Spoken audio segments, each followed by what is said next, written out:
And welcome to video number 2 on bank reconciliation. So as mentioned before in the video on dashboard, when the bank feeds pull in, this will update your transactions that you have to reconcile in the button that you can see on the screen in front of you. So to go into this, just click on to reconcile, and you'll then get a view very similar to this. So on the left-hand side, the transactions show as they would appear in your bank account with the same details, with any transactions where the money has gone out being in the left-hand column for spent, and any for the money coming in being in the right-hand column, as you can see here. On the right-hand side is how we're going to code those transactions in Xero.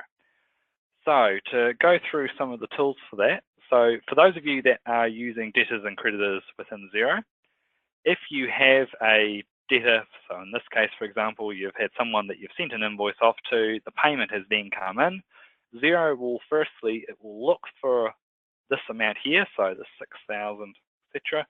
And if it can find an invoice that matches that exact amount, it will provide a match on the right-hand side, as you can see here, which means that all you need to do is click OK, and that will then reconcile that transaction line, update our balance in Xero, and put a payment transaction off against that invoice. Same story for your bills as well. If Xero sees a line that matches exactly to an amount that you have within the system, you can just click OK, payment will go off against that bill, and your bank balance will update in Xero as well. Now, obviously, it's not always as plain sailing as that. So sometimes what you will have is you'll have payments for multiple invoices. So in this example here, I know because I'm in the demo company that this payment here relates to 2 bills that I have in the system. The reason we don't have a match on the right-hand side from Xero is because it cannot find an amount that matches exactly to the cent to this amount here. All is not lost though, so if we want to go and reconcile this line, we can either go to Find and Match on the right-hand side, or we can click on Match here. That will then pull up a screen which will show you all of the bills that you have within Xero. If you can see the bills that you need to select, you can put ticks in the boxes beside them here. Or if you want to narrow down the search, you can use the search box here, and then click Enter or click on Go there, and it will show whatever the particular search results provide you with. Assuming the details are correct, you can put a tick in these 2 boxes. As soon as the amounts that you've selected here match back to what's in Xero, this area here highlights in green. When it doesn't match, it will disappear. So what that means is that when you're in this screen, you need to make sure that all the amounts that you're trying to reconcile match exactly back to this, otherwise the transaction will not save. So we'll tick these 2 off because we know that that relates to the amount, and as mentioned, it's highlighted in green to say that the amounts now match exactly back to the original amount that was spent. So we can click OK, and Xero will now put 2 bill payments off against each of those bills that we've highlighted and update the bank balance accordingly. Sometimes we'll have a scenario where a payment has come in that only covers part of the invoice or the bill. So in those instances, you'd go to Match or Find and Match again. Same story as before, you limit your list with the search function if need be. Tick off the invoice in question. Now, as you'll see, it's not highlighted in green up here because the amount of the invoice is $250, but I've actually only received $100. So when you select an invoice, you'll see this word Split appears. If you click on Split, if you're only matching off against one invoice, Xero will automatically put in the part payment amount into the box here. Once you've checked that the details are correct, you can then click on Split. You'll now see that you can reconcile this transaction line. And what will happen when I click OK is that the payment of $100 will be put against that invoice. It will now show that it only has $150 left to pay, and it will update my bank accordingly. Now, if you need to split that payment across multiple invoices, tick all the invoices that you want to split across, and then go into each one and just type whatever the part payment needs to be. We don't need to worry about that in this case because the payment only relates to one invoice, so I can just click OK, and that will reconcile that line. Another scenario that you may face occasionally is overpayments. So say, for example, a customer has overpaid us because they've gone and paid an invoice from an older time period, or you've accidentally overpaid a supplier for the same reason. So once again, if you have the invoice or bill functionality within Xero, if you have an overpayment transaction, go to Match or Find and Match, find the invoices in this case because it's money received in question, tick them all off. Now, the problem we're going to have is, of course, these amounts don't match back to the $2,000, and we can't use split because we've actually overpaid the invoices rather than underpaid them. So to make an overpayment transaction or to add in a credit note based on this transaction, we can click on New Transaction here, Receive Money. Bearing in mind, if this is an overpayment on a bill, that will say Spend Money instead. It will result in the same thing, so don't get confused by that. And then where we've got direct payment up here, we need to change that to overpayment. Okay. Make sure that your contact here matches to the contact that you have in the system already.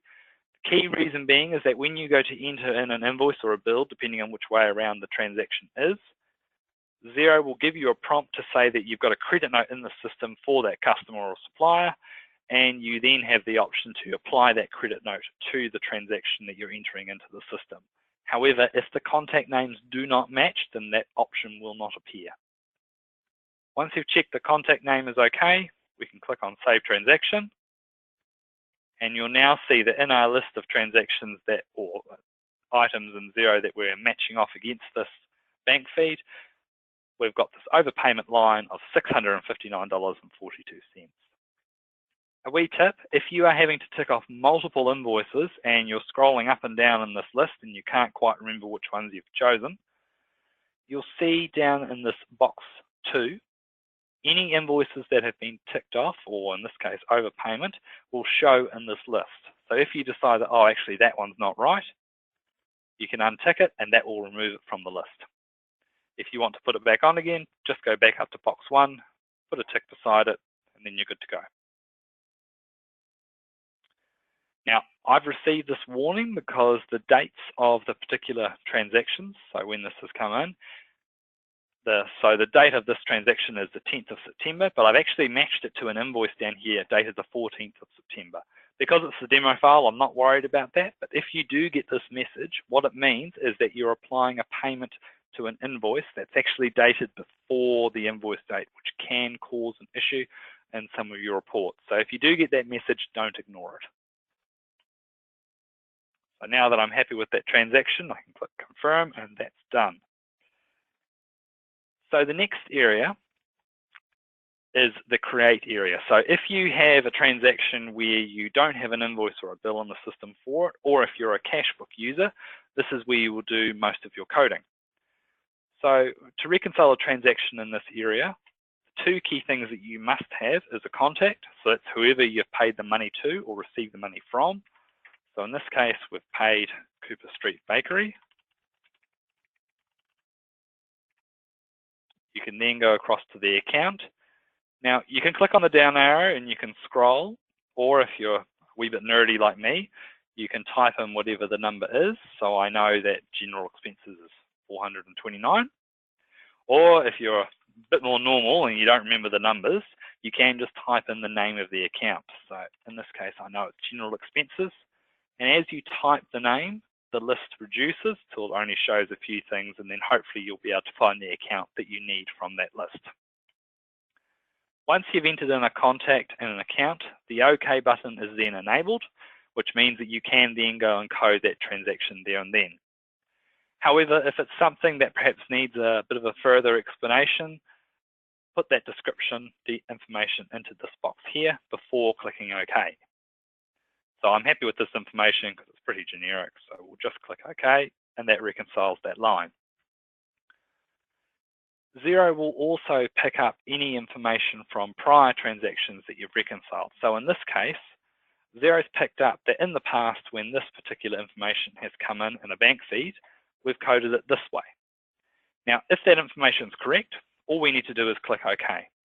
However, it is a computer. It doesn't always get it right. So before you hit the OK button, do have a quick check to make sure that all the details are right, because it's much easier to fix them here than having to go and find the transaction and tidy it up later.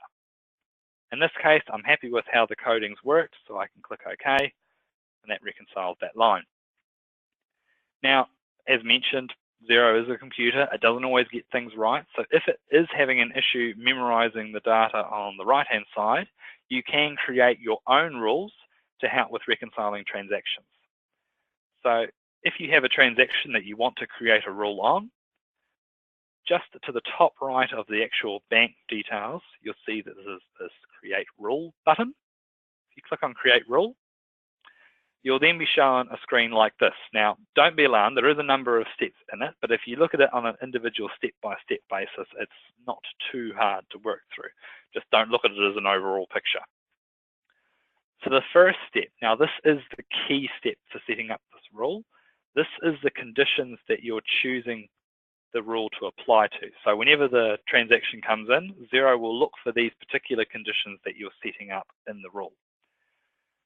So in this case, I'm happy with the payee equaling Cooper Street Bakery. So every time I have a transaction that comes in that says Cooper Street Bakery as the payee, it will apply this rule. Sometimes what you may have is the payee may have a few numbers or something like that beside it, depending on how the transaction's processed. Now, those can cause all sorts of problems when you're trying to get these rules to work. So if you have a scenario like that, take out any of the information you don't want, and then instead of equals here, change this to contains. So what that means is that when a transaction with the payee of Cooper Street Bakery comes in, as long as the payee contains those words, this rule will be applied. You also have the ability to add other conditions in relation to description, amount, reference, or other text fields that can be useful. In this case, I'm happy with just the payee, so we'll just leave it as that rule. Step number 2 is just simply saying which contact you want the transaction to be tracked against in Xero. So in this case, I want the transaction to go against Cooper Street Bakery. So because I have entered Cooper Street Bakery as a contact before, Xero is picking up that name in the list here. As always, if you're entering a contact into any of the contact boxes within Xero, do let it find a prior match if you have used it before, because the last thing you want is several versions of Cooper Street Bakery cluttering up your contacts list. The next 2 steps are how we deal with the coding within Xero. So step 3 is if you have a fixed amount that needs to go to a set code, so say it's a $200 transaction and $50 has to go to drawings, this is where you can add those lines in. 90% of the time, I don't see many people using this particular area, so we won't go into it today. Most of the time, the coding can be handled in box number 4. So in box 4, you're just doing a percentage split. Most of the time, you're actually only coding this to one particular code. So in this case, that's all we're doing. So we're just going to put this as general expenses. Excuse me. The tax rate will appear automatically based on the settings within our chart of accounts. You can add a description if need be. Shout. And then if you are using tracking within Xero, you can set that within here as well. If you're not and you don't know what I mean, just ignore that. It's just something that's set up in the demo that can be used in your Xero file. Once you're happy with how the coding looks, you can go to step 5. If you have a particular reference that you want to set on that transaction, or you wish to change that when you're entering it in, you can set that up in step 5. Once again, not many people use that, so you can probably skip that step. The step 6 is where you're choosing which bank account you want this rule to apply against. So if you want it just to apply against the bank account you're in currently, just leave it as it currently shows. If you want to apply on a different bank account, you can choose that. If you want it to apply on all bank accounts, just choose the all bank accounts option. Now the last step, but one of the second most crucial step in this particular setup, is choosing the name of the rule. The reason being is that when Xero sees a transaction that this rule applies against, this is the name that you will see showing on your reconcile list. So this name needs to be something that you can recognize so that you know that when you're doing your coding that, right, okay, it's picked up this particular rule name. Yep, I know that that is the correct rule to apply against. I can click OK and carry on. If it's something ambiguous or doesn't make any sense to you, it can be a wee bit difficult to check to make sure that that rule is applying correctly. So give it a rule name that will make sense to you. Once you're happy with all those details, click on Save. Because I was in the bank reconciling screen already, it will take me back there, and it shows me that here is a rule that we've set up. The details match up the way I'd like them to, so I can just click OK, and that will then reconcile that line. And the same with this one here, that's already been set up in the demo company. Now the next couple of tabs that I'll look at briefly are firstly the transfer tab. So if you have more than one bank account within Xero that you've set up and you transfer funds between them, so say a business account and a savings account, when you have created the transfer transaction in your bank account and that's fed through into Xero, you can click on Transfer, choose the bank account the transfer went to, and then click OK. What Xero will then do is it will look for that transaction in the other bank account and it will highlight it in green like it has down here, and will say it's a bank transfer from the check account. When you see that line, make sure that you click OK to reconcile it. Don't go into transfer and then recreate it, because what you will have is two transfers going, one going to the check account and one going to the savings, which will throw your bank accounts out of balance. So the key thing to remember, when you're entering in the transfer, make sure you only enter it once. And secondly, make sure that the account is set up in Xero that the transfer has come from or gone to. And the next tab that is useful is the Discuss tab.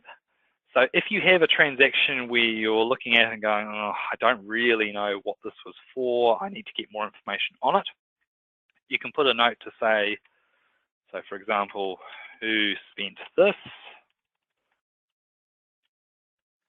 You can then talk to whoever it is that needs to log into Xero, and they can log in, they can see the transactions that you've left notes beside.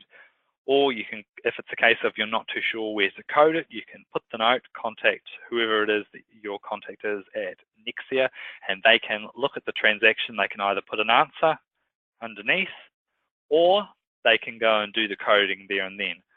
The beauty of this tool is that you are able to leave notes beside the exact transaction rather than having to go and provide an email saying this transaction on this date for that amount. Saves a bit of time in that regard. Bear in mind though that when you are putting in these notes, it will not generate an email to tell us that there are notes within the system. So if you have set any notes beside or put any discuss notes beside transactions, make sure that you contact whoever it is that you want to look at, who you want to look at this particular transaction, and make sure that they go in and look at it. Last thing I want to cover off is this Add Details button down the right-hand side. So if you're entering a create transaction and you want to split the transaction between more than one code, or you want to add a bit more information, click on Add Details. That will then pull up a new screen where you have a few options that you can look at. So say, for example, this was an overpayment and we weren't actually applying any payments to any invoices. It was a payment that was 100% wrong and we shouldn't have put through. You can click on this, change it to overpayment, and same as what we had before, it will change the screen to show an overpayment transaction, which you can then just check that the contact's okay and then click Save. If it's a case of that you just want to split the transaction across multiple lines or across multiple codes, you can type in each line as need be. So parking, $10, put that to motor vehicle expenses. So in this case, there was a private portion. And then you can click Save, and that will then split that transaction across those two codes. When you're entering in these lines, If you're not used to putting in invoices and bills, this quantity and item column will be a bit different for you. So the items are if you have set up inventory items within Xero, whether you hold stock or not, because you can set up items that are purely memorizing lines. This is where you can choose any items you might have. If you don't have any in question and you're not wanting to set them up, just ignore that column completely. The description can be whatever you want that information to be. It's totally up to you. The quantity, if there is a quantity in question, this is where you can put that in.